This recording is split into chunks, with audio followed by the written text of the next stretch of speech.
당장 힛.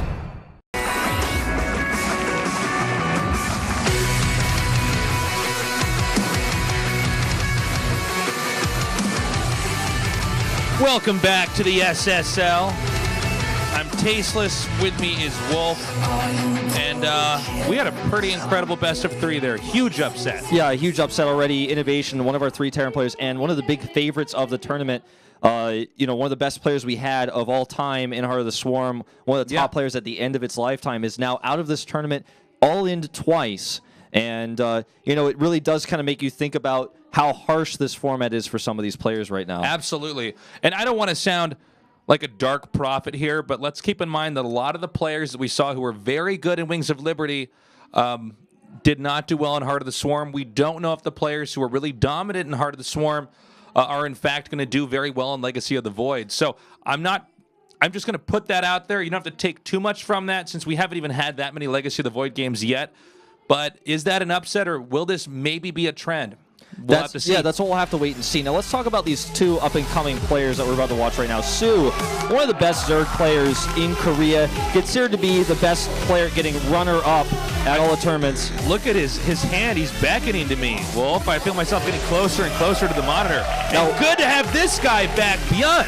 This guy has not been in a televised match since the 2013 GSL Season 1 of Codes, where he dropped out in the round of 32. He has not played any offline matches that were televised in years. People make jokes that he's been in Casper jail. No one knows where he's been. He has not attended many qualifiers. Just in Legacy, he started attending qualifiers. He was invited to Home Story Cup, decided not to attend. Everyone was wondering, is he ever going to play in the booth again? He's here today. It's real. This is happening, Tastes. We are going to see soO versus ByuN. I would love to see another upset. I am less hopeful for ByuN here. If you guys are newer to StarCraft 2, and I know a lot of you guys might have said, I've been watching for a long time, a couple of years, you still might not be familiar with ByuN at all. There was a period of time in the GSL where this guy had the longest games on record statistically. Yeah, he might have some long games here. That's right. Now we're going to take a look at this interview really quick. I'll get that briefly translated afterwards. 우승을 했었는데 딱히 그때 특별히 열심히 했던 건 없었고 그냥 편하게 했었는데 그게 더 잘 된 것 같아요. 중국 X팀에 소속되어 있는 테란 변현우라고 합니다. 공백기가 있었는데 손목 문제도 있고요. 제일 가장 큰 이유는 제 실력에 자신감이 너무 없었어요. 공항에 우선 와서는 조금 실력에 자신감이 생겨가지고 한번 참가해보자 했는데 그렇죠.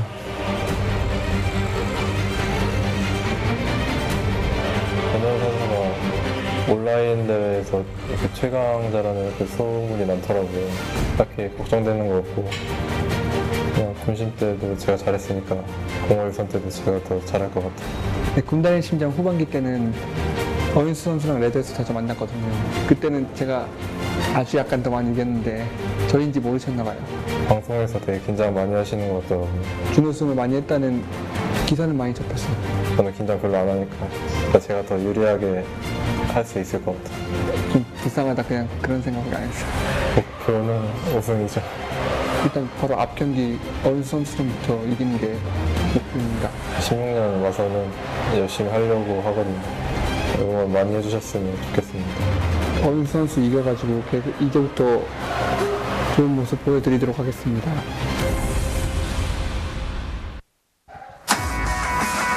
ByuN gave one of the most badass interviews I have ever seen in Star League. soO basically said he's confident, he's not nervous. He was one of the best Zergs in Heart of the Swarm. ByuN was basically not relevant in Heart of the Swarm. He said he plays a lot of online tournaments. This is offline. This is my arena. ByuN said he's met soO many times on the ladder. He beat him most of the time. He's like, he won most of the time they meet on the ladder. He says soO might not even know that was him when they met on the ladder, but he's encountered him many times, destroyed him online, and he's feeling very confident. He says his new start starts today. That's what it's like for everybody I've faced on the ladder. I've beat them all. They probably didn't know it was me, but it was me. So in case you were wondering, that was me. No, look, ByuN is somebody who plays very well, but not as well in the booth, and that is a different beast. We see a lot of guys. Oh, now I'm forgetting his name. This was a while back on GSL. Somebody tweet this at me.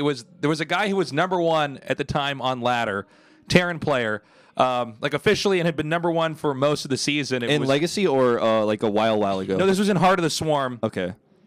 I don't know why the name's escaping me, but we were talking about it back in GSL, and it was cool. He did very well, but I believe he lost in the best of 5 he was playing in, or either that or didn't get out of the group. Sure. But we'll see how ByuN does here. ByuN, I've had the chance to meet with him briefly. I'm not on a social level with most of these pro gamers since we have so many of them. Sure. But when I have had the chance to talk to him, he seems very introspective, a bit He seems introverted. like a sage almost, like Yeah. he's like he just kind of does his own quiet thing, and he's going to Yeah. slowly be in the background and train. And that's what he said is his goal is first and foremost to defeat soO tonight, and that's where his new start begins. And to expand off of that, I feel like you can really break down pro gamer personalities into just 2 types. You get players more like ByuN, or for example, Innovation.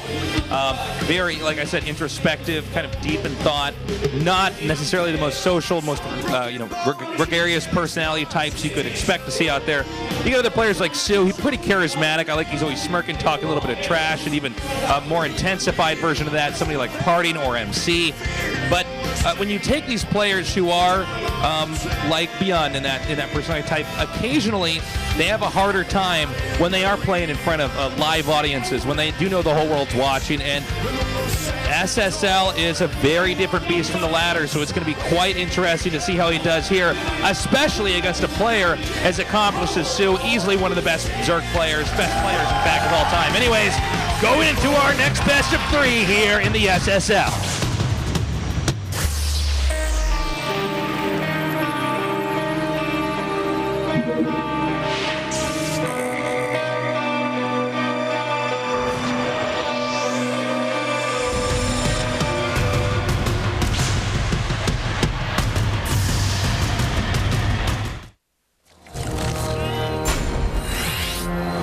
All right, it started up on our biggest map here in the SSL. In the bottom left, in the red, our Zerg player, he is soO.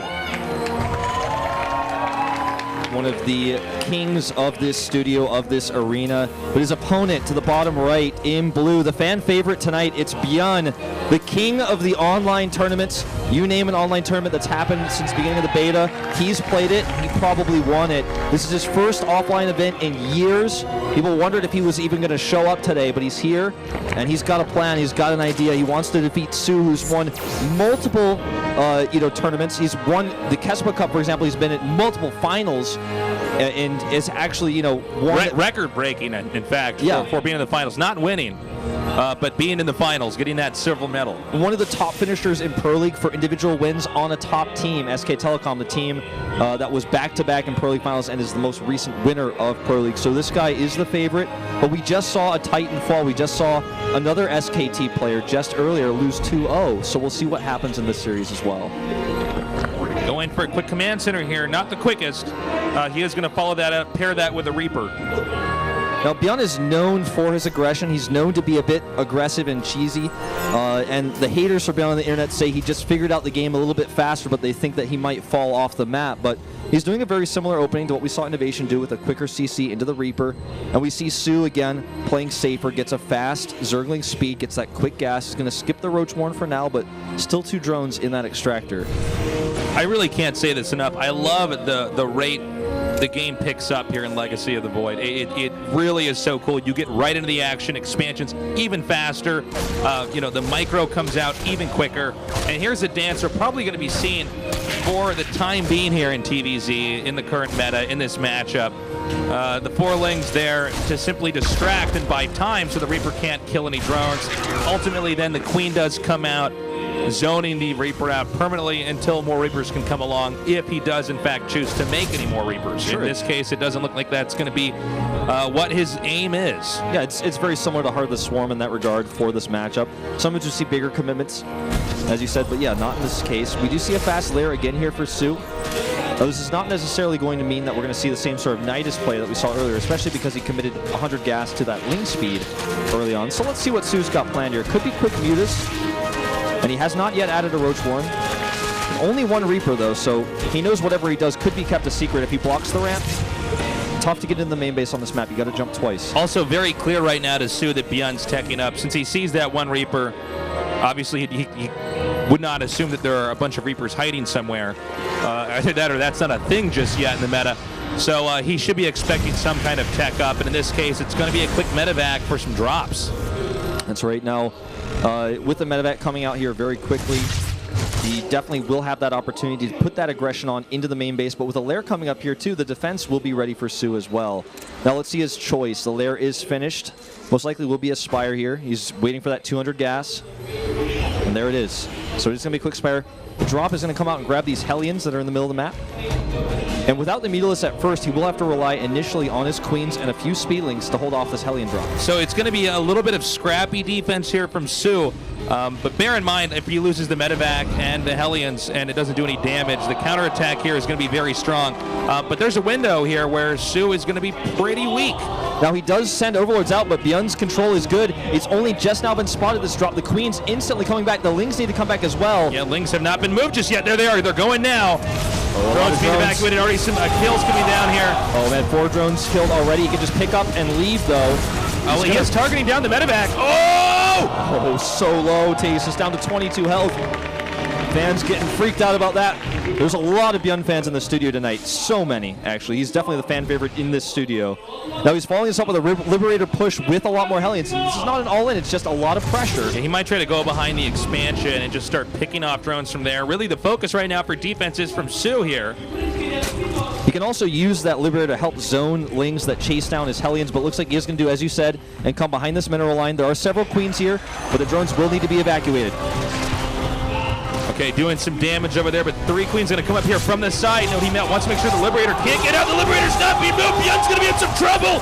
Yeah, but meanwhile, drones are being chased. A lot of Lings do come over to protect them. And I don't know if that was worth it, but meanwhile, while the Queens are away, 4 more Hellions in the main base, and that spawning pool does not make a good journey for those drones. Oh my god, he lost the medevac. Now this is what I was talking about earlier. If he loses the medevac specifically and the Hellions, and by the way, he did not do a tremendous amount of damage. There were not enough drones killed there. The Muta follow-up could do a lot of damage. ByuN, knowing he's in trouble, has to stay on his back foot and try to defend. Sure. Now is Stim done? Yeah, just I wasn't finished. even watching the tabs. Is Stim finished? It just finished, yeah. Okay, good. I was going to say, if he didn't have Stim yet, he might be in a world of hurt right now. But the Mutas can continue to fly around without medevacs here. Stimming is still a bit of a punish. That's true. If he stims and then the Mutas simply fly away. And that's a great point that you brought up about the medevacs, because he's cut the medevacs out of his build entirely. Besides that first one, he's only relying on Liberators out of his starports. He's going to use that for the defense. He did get those turrets up just in time. And one of the biggest concerns for soO in this game is that his third base is so late. Now, ByuN has a third command center finished, plus he's got triple mules, and he's adding a ton of barracks. He's got 1-1 upgrades on the way as well. And with these positions on Ceres, he can actually start to think about doing some aggressive pushing once he gets enough turrets at home to where he feels comfortable to move out with Stim, a few medevacs, and those Liberators. Doing a little bit of harass here. Liberator's not the most nimble units, as you can see here. The Mutas can pick and chew on the edges of the base right now for ByuN. Nice pick off there for ByuN. And oh wow, actually he's got to be very careful with these Liberators, because you want to chase down those Mutas, but of course if you overextend, they can dive on you. Yep. And that's one less Liberator. So right now, air support, whether it be medevacs or Liberators, is getting lower and lower in numbers. Now, what's really scary for soO is he doesn't know this push is coming. He just finished his Baneling nest. He has 3 Zerglings on the map and 4 on the way. Not a single Baneling. This bio push with combat shields and Stim and soon to be 1-1 is going to be terrifying. He's just going to simply ignore these Queens. Mulas are not going to be the defense. He needs Banelings, but he doesn't even have Zerglings, Tasteless. He's been a bit disjointed here. Muta's not with the Queens. Nothing really connected. He's going to try to take out that medevac. Now, the problem for the drones right now is they can't be evacuated effectively. He rotates the drones around. He didn't have Larva. He has 14 Lings in production. He's got low Lings really on the map. Now that Stim that you were talking about is really coming back to bite down here, and it looks like soO will hold, but a ton of damage done nonetheless. Whoa, okay, getting away from those Widow Mines there. Well, that could have been even worse. I got to say that was pretty impressive. The Stim with basically no healing support there. He did get some drones. We look at the worker count for a second. 59 drones to 53 SCVs. And the third base is being acquired here, so ByuN is doing an okay job. The only problem is he's lost a big bulk of every one of his attacks.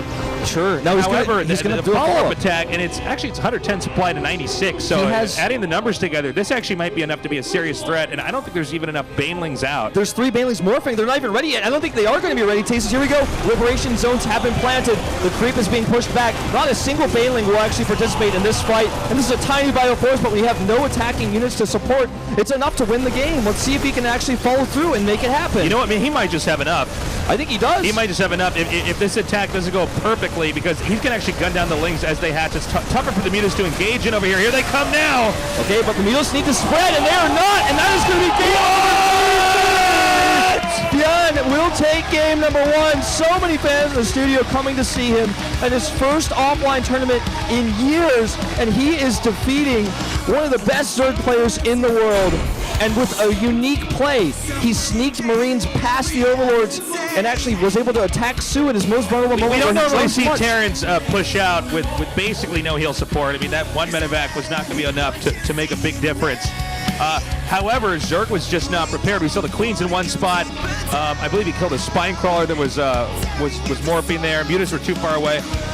Okay, so I've casted a lot of StarCraft too, and you probably experienced this as well, where you're watching, and I'm like, yeah, man, ByuN's pretty good. Our monitor's right over here. I'm like, he's doing fine, you know, but it's soO, so there's absolutely no way that soO will lose to this attack. And then, you know, when you look at it logically, it's like, well, no, actually, Zerg is completely out of position. Even though soO played very well back there, he got in there, and once he started killing all those drones, yeah, the follow-up attack is going to take out Zerg very easily. And getting on top of that hatchery, making it tough for the Mutas and the Muta-Ling synergy to actually work for the Zerg, because they're not able to connect in the way that Zerg wants them to. Sure. He punished them. He took them out. Are we going to have 2 upsets today? It could happen, Tasteless. We're already halfway there in our second one now. This is crazy. What we saw in that last game as well was just soO having 3 Zerglings versus a huge pack of Stim Bio with combat shields was nearly 1-1. And that's the big story. He didn't have a Baneling Nest. He was relying on his Mutalist purely to harass, and the Liberators, you know, basically shut that down. Even got a kill on the Liberator. I think he was feeling pretty good. There's no way he's going to attack me. And that was an oversight because ByuN sneaked those units by. The Baneling Nest was done, but he didn't have any Lings. He didn't have any Larvae because he just droned heavily. You know, one thing about Banelings is they make so fast, you can basically make them in real time.